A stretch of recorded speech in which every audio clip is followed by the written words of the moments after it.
Hi all. ഇന്ന് ഒരു 4 മണി പലഹാരത്തിൻ്റെ റെസിപ്പിയുമായിട്ടാണ് വന്നിരിക്കുന്നത്.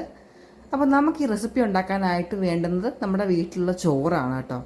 എല്ലാവരുടെ വീട്ടിലും ചോറുണ്ടാവുമല്ലോ. അപ്പോൾ നമുക്ക് ചോറുണ്ടെങ്കിൽ ഈസി ആയിട്ട് നമുക്ക് ഈ റെസിപ്പി ഉണ്ടാക്കിയെടുക്കാം. അപ്പോൾ ഇവിടെ ഒരു കപ്പ് ചോറ് എടുക്കുന്നുണ്ട്. ഈ ചോറിലേക്ക് നമുക്ക് കുറച്ച് പച്ചക്കറി ആവശ്യമായിട്ടുണ്ട്. അപ്പോൾ ഒരു 2 മീഡിയം സൈസ് സവോള പൊടിയായിട്ട് അരിഞ്ഞിട്ടുണ്ട്. ഇനി നമ്മൾ എടുത്തിരിക്കുന്നത് ഒരു 2 ചെറിയ ക്യാരറ്റ് നന്നായിട്ട് പൊടിയായിട്ട് അരിഞ്ഞെടുത്തിട്ടുണ്ട്. ഒക്കെ ചോപ്പറിലിട്ട് പൊടിയായിട്ട് അരിഞ്ഞെടുത്തതാണ് കേട്ടോ. ഇനി നമ്മൾ എടുത്തിരിക്കുന്നത് ക്യാപ്സിക്കം ആണ്. ഒരു അരമുറി ക്യാപ്സിക്കം വളരെ പൊടിയായിട്ട് അരിഞ്ഞെടുത്തിട്ടുണ്ട്. പിന്നെ നമ്മൾ എടുത്തിരിക്കുന്നത് ഒരു പച്ചമുളക്, അതും ചെറുതായിട്ട് അരിഞ്ഞിട്ടുണ്ട്. പിന്നെ എടുത്തിരിക്കുന്നത് സ്പ്രിംഗ് ഓണിയൻ ആണ് കേട്ടോ.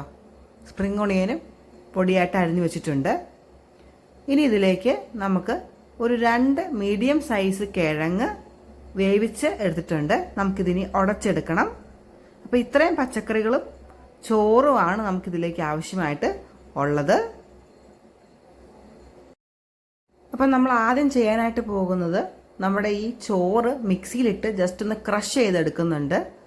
അപ്പോൾ മൊത്തമായിട്ട് അരച്ച് പേസ്റ്റ് ആക്കുകയല്ല, ജസ്റ്റ് ഒരു 2 വട്ടം ഇങ്ങനെ ജസ്റ്റ് ഒന്ന് മിക്സി ഓൺ ഓഫ് ആക്കി എടുത്തിട്ട് ക്രഷ് ചെയ്തെടുക്കുകയാണ്. ഞാൻ കാണിച്ചു തരാം. ഏതാണ്ട് ഈ പരുവത്തിൽ ആക്കി എടുത്തിട്ടുണ്ട്. അത് നല്ല പശപശപ്പ് പോലെ നമുക്ക് ഫീൽ ചെയ്യുന്ന ഒരു പരുവത്തിലാണ് നിർത്തിയിരിക്കുന്നത്. എന്നാൽ പൂർണ്ണമായിട്ട് പേസ്റ്റ് ആക്കി എടുത്തിട്ടില്ല. ഇനി നമ്മൾ നേരത്തെ കിഴങ്ങെല്ലാം വേവിച്ച് ഉടച്ചെടുത്ത് വെച്ചിട്ടുണ്ടായിരുന്നു. അപ്പോൾ അതിലേക്ക് നമുക്ക് ഈ അരച്ചെടുത്ത് വെച്ചിരിക്കുന്ന അല്ലെങ്കിൽ ക്രഷ് ചെയ്ത് വെച്ചിരിക്കുന്ന ചോറിട്ട് കൊടുക്കാം. രണ്ടും കൂടെ നമുക്ക് നന്നായിട്ട് ചേർത്തെടുക്കണം. ഇപ്പോൾ നമ്മൾ ചോറിട്ട് കൊടുത്തിട്ടുണ്ട്. ഇനി നമുക്ക് ഇതിലേക്ക് നേരത്തെ അരിഞ്ഞു വെച്ചിരിക്കുന്ന പച്ചക്കറികൾ ഓരോന്നായിട്ട് ഇട്ട് കൊടുക്കണം. നമുക്ക് വളരെ സിമ്പിളായിട്ട് ഉണ്ടാക്കിയെടുക്കാവുന്ന റെസിപ്പിയാണിത്.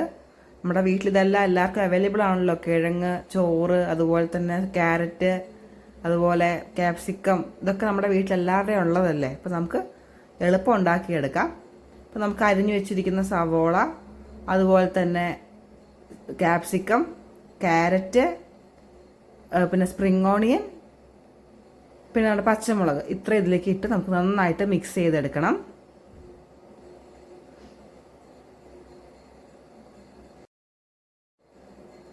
ഞാൻ പച്ചക്കറികളെല്ലാം ഇട്ട് നന്നായിട്ട് മിക്സ് ചെയ്തെടുത്തിട്ടുണ്ട്. ഇനി ഇതിലേക്ക് 1 ടേബിൾ സ്പൂൺ കുരുമുളക് പൊടി ഇട്ട് കൊടുക്കുന്നുണ്ട്.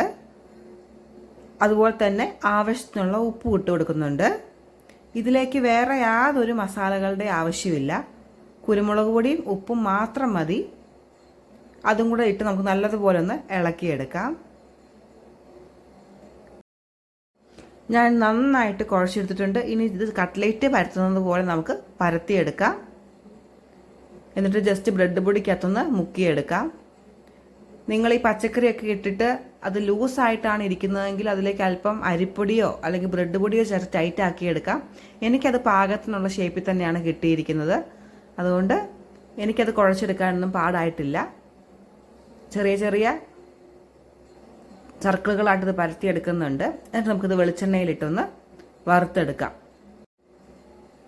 ഒരു മീഡിയം ഫ്ലെയിമിലിട്ട് നമുക്കിതിനെ ഫ്രൈ ചെയ്തെടുക്കണം.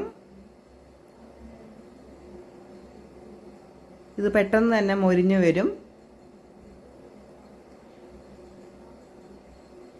അങ്ങനെ നമ്മുടെ ടേസ്റ്റി ആയിട്ടുള്ള നമ്മുടെ ചോറ് കൊണ്ടുള്ള കട്ട്ലേറ്റ് ഇവിടെ റെഡി ആയിട്ടുണ്ട്. ഇതിന് ഭയങ്കര ടേസ്റ്റാണ്. ഞാനിത് ഉണ്ടാക്കുമ്പോൾ വിചാരിച്ചില്ല ഇതിന് ഇത്രയും രുചി ഉണ്ടാവുമെന്ന്, ഈ ചോറ് കൊണ്ടുള്ള കട്ട്ലേറ്റിന്. പക്ഷേ ഇത് കഴിച്ചപ്പോൾ എനിക്ക് ഭയങ്കര ഇഷ്ടമായി. എല്ലാവരും ഇത് വീട്ടിൽ ട്രൈ ചെയ്യണം. നിങ്ങളുടെ ഫീഡ്ബാക്കുകളൊക്കെ അറിയിക്കണം. ചാനൽ സബ്സ്ക്രൈബ് ചെയ്യുകയും സപ്പോർട്ട് ചെയ്യുകയൊക്കെ വേണം കേട്ടോ. താങ്ക്